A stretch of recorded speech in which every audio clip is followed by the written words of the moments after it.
Hello friends, welcome to my channel Panchphoron by Munmun. আজকে আমি আপনাদের জন্য বানাবো বাগদা চিংড়ির স্টিক মালাইকারি, একেবারে বিয়েবাড়ির মতন। তো চলুন শুরু করি। তো এখানে আমি 1 কিলো বাগদা চিংড়ি ভালো করে পরিষ্কার করে কেটে ধুয়ে রেখেছি।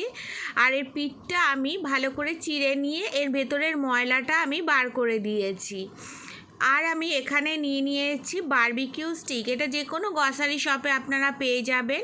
আমি এই বারবিকিউ স্টিক দিয়ে এই চিংড়ি মাছটার আর মাথা দিয়ে ঢুকিয়ে লম্বালম্বিভাবে চিংড়ি মাছটাতে গেঁথে দেব, যাতে চিংড়ি মাছটা ভাজার পর একদম লম্বা থাকে আর এটা বেঁকে না যায়। এবার আমি এই মাথাটার যে সামনে যে অংশটা সেটা কেটে আলাদা করে দিচ্ছি। তো এইভাবে আমি প্রত্যেকটা চিংড়ি মাছকে আমি স্টিক দিয়ে গেঁথে দেব লম্বালম্বিভাবে। যখন আমরা চিংড়ি মাছ রান্না করি তখন আমরা চিংড়ি মাছগুলো যতই বড় সাইজের হোক না কেন সেটা গুটিয়ে যায়, কিন্তু এক্ষেত্রে আপনারা চিংড়ি মাছটা যখন তেলের মধ্যে ছাড়বেন সেটা গোটাবে না। দেখুন আমি প্রত্যেকটা স্টিক ঢুকিয়ে দিয়েছি। এবারে আমি রান্নাটা শুরু করব। এখানে আমি কড়ায় 1 কাপ সর্ষের তেল গরম করে নিচ্ছি। এবার চিংড়ি মাছের মধ্যে 1 টেবিল স্পুন হলুদের গুঁড়ো, 1 টেবিল স্পুন নুন দিয়ে ভালো করে মাছটা এরকম ঝাঁকিয়ে নিয়ে আস্তে আস্তে নুন হলুদটা মাছের মধ্যে মাখাবো, খুব সাবধানে, যাতে মাছের মাথাগুলো ভেঙে না যায়। তো এবার নুন হলুদ আমি মাখিয়ে নিয়েছি। এবার তেলের মধ্যে আমি একটা একটা করে মাছ ছেড়ে দিচ্ছি। এবার আমি ফ্রাই করব। তো মাছটা আমি 1 থেকে 2 মিনিট ফ্রাই করব, যাতে হালকা ব্রাউন কালার হয়ে যায়। বেশি ফ্রাই করলে চিংড়ি মাছ শক্ত হয়ে যায় আর রাবারের মতন হয়ে যায়। তো চিংড়ি মাছ সবসময় অল্প ফ্রাই করতে হয়। তো আমি হালকা ব্রাউনি হয়ে যাওয়ার পরে আমি চিংড়ি মাছগুলোকে তুলে নিচ্ছি। তবে আমি পরের মাছগুলোকে আবার হালকা করে ফ্রাই করে নেব। যতক্ষণ মাছ ফ্রাই হচ্ছে ততক্ষণ মশলাটা করে নিই। এখানে আমি একটা পেঁয়াজকে টুকরো করে রেখেছি আর নিয়েছি 2-3 কোয়া আদার টুকরো আর কটা কাঁচা লঙ্কা। এই সবগুলোকে আমি মিক্সিতে বেটে নেব। তো মিক্সিতে বাটার পর আমার এরকম দেখতে হয়েছে মশলাটা। ফ্রাই করার পরেও চিংড়ি মাছগুলো কীরকম লম্বা লম্বা হয়ে রয়েছে, আর এটা দেখতে যেরকম মজাদার হয় তো খেতেও ভীষণ একটা অন্য রকমের স্বাদ হয়।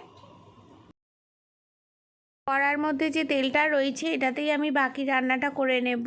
তো প্রথমে আমি 2টো শুকনো লঙ্কাকে চিড়ে এর মধ্যে দিয়ে দিচ্ছি, আর দিয়ে দিচ্ছি 4টে এলাচ আর কটা লবঙ্গ।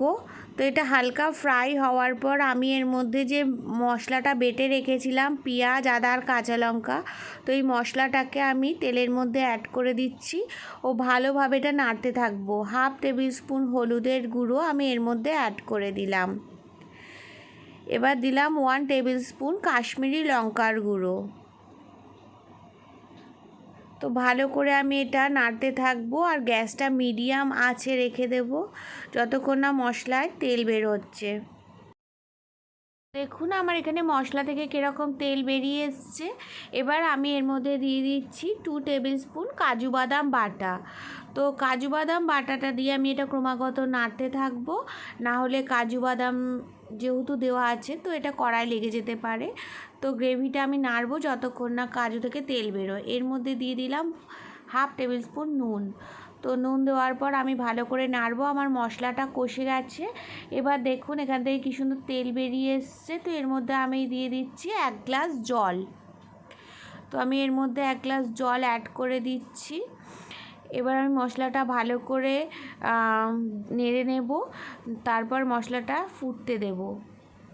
তো মশলাটা আমার ফুটে এসছে। এবার আমি গ্রেভিটার মধ্যে আমি ভাজা চিংড়ি মাছগুলো একটা একটা করে গ্রেভিতে দিয়ে দিচ্ছি।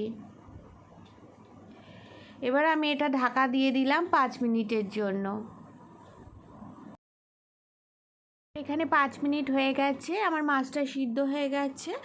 তো এবার আমি এর মধ্যে নিয়ে নিচ্ছি 2 টেবিল স্পুন ফ্রেশ ক্রিম। তো আমি এখানে আমুলের ফ্রেশ ক্রিম নিয়েছি। আপনারা চাইলে ঘরে মালাই বানিয়ে সেটাও ইউজ করতে পারেন। তো আমি ফ্রেশ ক্রিমটা এরকম ভালো করে গ্রেভির সাথে মিক্সড করে দেব আর 2 মিনিটের জন্য ঢাকা দিয়ে দেব। তো 2 মিনিট হয়ে গেছে। দেখুন আমার বাগদা চিংড়ির স্টিক মালাইকারি একদম রেডি, আর এটা কি সুন্দর দেখতে হয়েছে। তো তো চলুন এবার আমি প্লেট করি। তো আমার বাগদা চিংড়ি স্টিক মালাইকারি রেডি হয়ে গেছে। দেখুন এটা কি দারুণ দেখতে হয়েছে। তো এইভাবে বানাবেন, এটা একদম মনে হয় যেন বিয়েবাড়ির মতন খেতে।